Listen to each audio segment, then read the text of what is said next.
Okay. Ooh. Hopefully with the fans you can hear me. I can turn this one down a little bit. So a little background, I'm underneath the boat, doing some sanding here. And I was gonna fare this. This is the previous repair of the hole, through the hole that I had patched up on either side. So I'm underneath, sanding down and fairing. And in the time lapse you might see it, but there was a lot of texture here, like someone had puttied over it but didn't sand it down. And while I had this going, I just wanted to investigate. And as I got into it, I get down, down, down, and there is a small hole here. And finally it breaks through and a little bit of water comes out.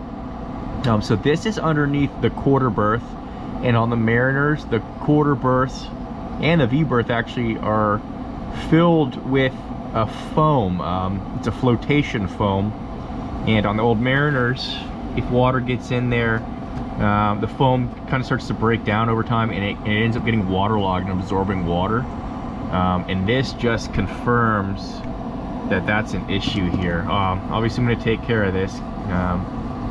Sucks that I go in to finish something up and then I discover more damage. Not that this is a big hole, but I do need to do a layup here. But here, let's see. I've got a little pick here. Put on my goggles just in case. All right, goggles on. Let's see.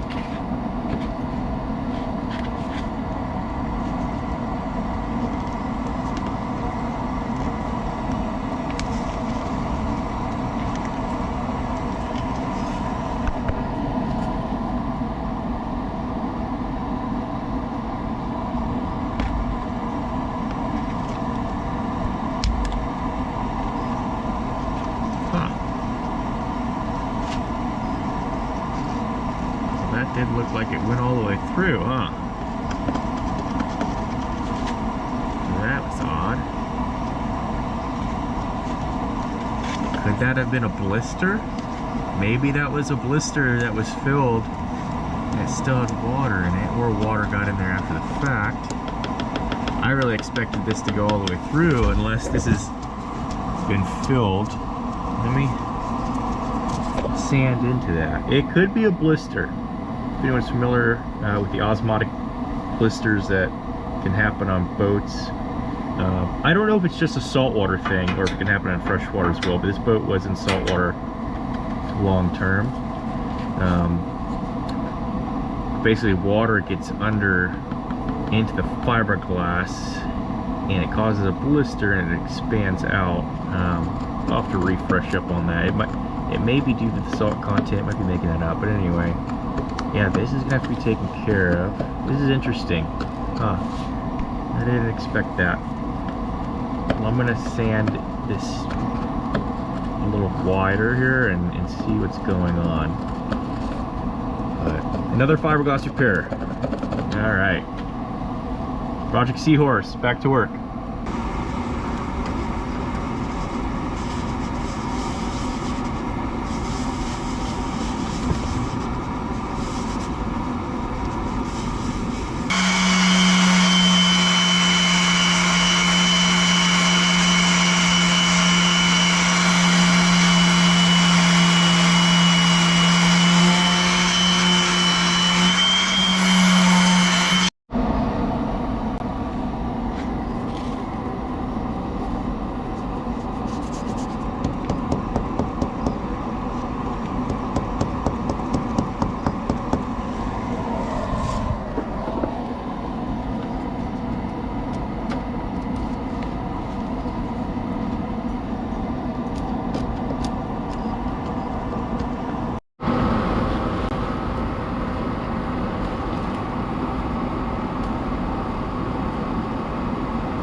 While I'm applying some fairing compound to this repair, I just wanted to go back and talk about the mystery hole that came up The boat did come with a bunch of random supplies, one of which was a half-used can of automotive Bondo filler, which contains talc powder, which loves to absorb water.